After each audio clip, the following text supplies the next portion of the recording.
നമസ്കാരം. പുതിയൊരു വീഡിയോയിലേക്ക് എല്ലാവർക്കും സ്വാഗതം. ഇന്നത്തെ വീഡിയോയിൽ സംസാരിക്കുന്നത് കൈവിഷത്തെക്കുറിച്ചും കൈവിഷദോഷ പരിഹാരത്തെക്കുറിച്ചുമാണ്.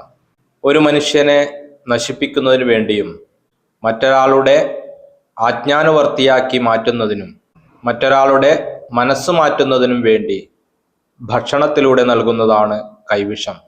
ഇത് ഒരു മാന്ത്രിക ക്ഷുദ്ര പ്രയോഗമാണ്. ഇത് പ്രധാനമായും രണ്ട് വിധത്തിൽ ആചാര്യന്മാർ പറഞ്ഞിട്ടുണ്ട്. മരുന്നുകൾ ഉപയോഗിച്ചുള്ള കൈവിഷവും മന്ത്രങ്ങൾ ഉപയോഗിച്ചുള്ള കൈവിഷവും. മരുന്നും മന്ത്രവും ഒരുമിച്ച് ചേർത്തുള്ള കൈവിഷവും പ്രചാരത്തിലുണ്ട്. ചില സന്ദർഭങ്ങളിൽ നമ്മൾ സ്വാഭാവികമായി കഴിക്കുന്ന ഭക്ഷണത്തിലൂടെയും കൈവിഷം ശരീരത്തിൽ എത്തിച്ചേരാം. പണ്ടുകാലങ്ങളിൽ വ്യാപകമായി ജനങ്ങൾ തങ്ങളുടെ ആഗ്രഹങ്ങൾ നിറവേറ്റുന്നതിനു വേണ്ടി കൈവിഷപ്രയോഗങ്ങൾ നടത്തി വരാറുണ്ട്. പലപ്പോഴും ഇത് മറ്റുള്ളവരെ നശിപ്പിക്കുന്നതിനു വേണ്ടിയാണ് കൂടുതലും ഉപയോഗിച്ചിരുന്നത്. കൂടാതെ മറ്റുള്ളവരെ വശീകരിക്കുന്നതിനും വേണ്ടി ഉപയോഗിക്കാറുണ്ടായിരുന്നു.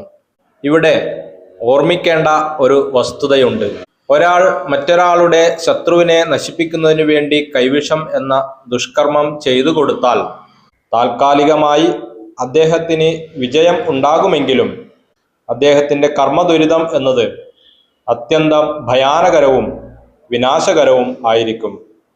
അങ്ങനെ ചെയ്തു കൊടുക്കുന്ന വ്യക്തി 7 തലമുറകളോളം പാപഭാരം കൈമാറിക്കൊണ്ടിരിക്കുന്നു എന്നത് മനസ്സിലാക്കുന്നത് നല്ലതായിരിക്കും.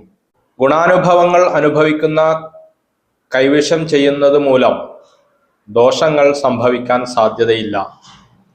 ഉദാഹരണമായി, ഭാര്യാഭർത്താക്കന്മാരുടെ ദാമ്പത്യബന്ധം ഊട്ടിയുറപ്പിക്കുന്നതിനും സ്നേഹം പിടിച്ചുപറ്റുന്നതിനുമായി കൈവിഷം ചെയ്യാറുണ്ട്.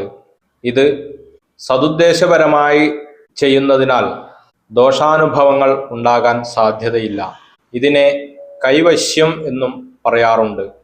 ഇത് ശാരീരികമായ വൈകല്യങ്ങൾ ഉണ്ടാക്കുന്നില്ല, എന്നാൽ മാനസികമായ ഒരു വിധേയത്വം വ്യക്തിയിൽ ഉണ്ടാക്കിക്കൊടുക്കാൻ കഴിയും.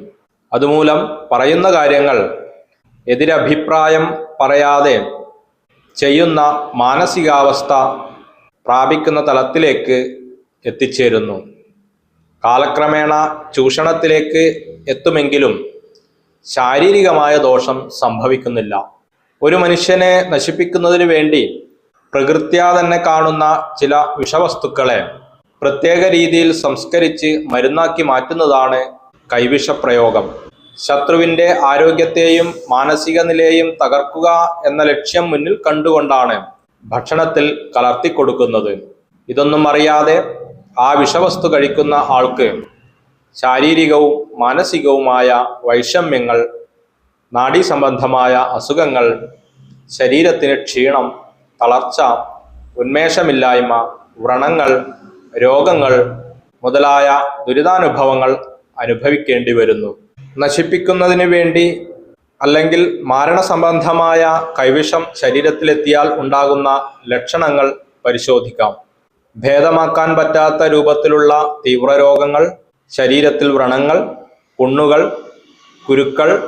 എത്രയൊക്കെ ഭൗതിക സാഹചര്യങ്ങൾ ഉണ്ടായാലും മാനസിക സന്തോഷം ഇല്ലാതിരിക്കൽ, മരണഭയം അലട്ടിക്കൊണ്ടിരിക്കുക, ആത്മഹത്യാപ്രവണത ഏറിവരിക, ഈശ്വരവിശ്വാസം കുറയുകയും ദേഷ്യം, പിടിവാശി, എടുത്തുചാട്ടം എന്നിവ കൂടിയിരിക്കുക, തന്നെക്കൊണ്ട് ഒന്നിനും കഴിയില്ല എന്ന് സ്വയം വിചാരിച്ചു കൊണ്ടിരിക്കുക, മാനസിക അസ്വാസ്ഥ്യങ്ങൾ, ഉറക്കക്കുറവ്, മടി, ക്ഷീണം, അലസത, ആരോഗ്യം നാൾക്കുനാൾ ക്ഷയിച്ചു വരിക, ശരീരത്തിൽ ഓജസ്സും തേജസ്സും കുറഞ്ഞു വരിക, ഇങ്ങനെ അനേകം ലക്ഷണങ്ങൾ കൈവിഷം മൂലം വന്നുചേരാം.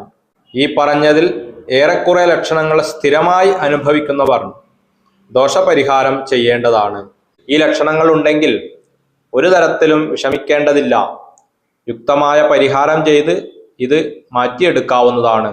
ഒരു കാര്യം പ്രത്യേകം ശ്രദ്ധിക്കുക.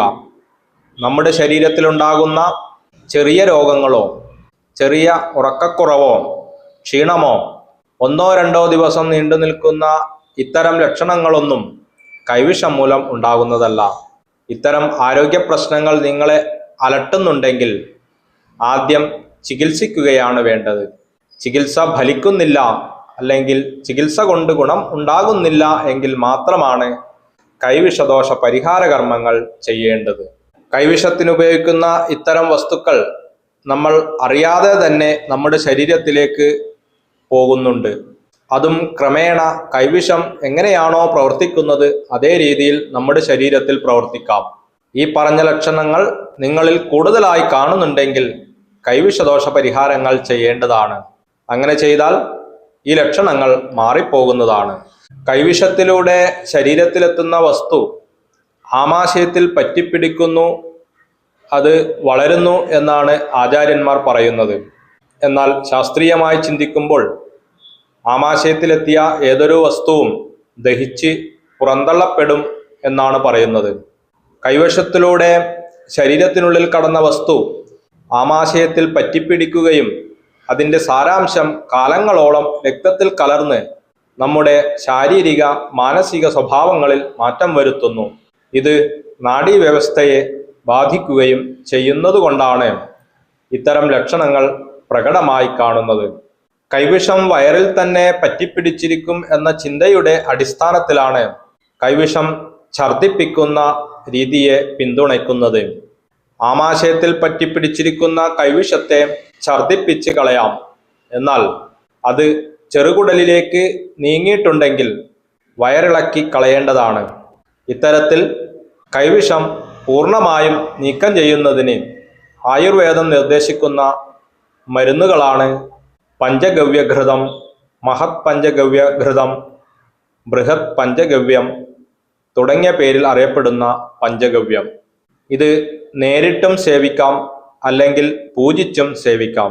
നാഡീസംബന്ധമായ രോഗങ്ങൾക്ക് ദിവ്യൌഷധമായിട്ട് ഇതിനെ പറയുന്നു. പൂജിച്ചു കഴിച്ചാൽ മന്ത്രശക്തിയാൽ ദോഷങ്ങൾ ശമിപ്പിക്കുന്നതാണ്. നമസ്കാരം.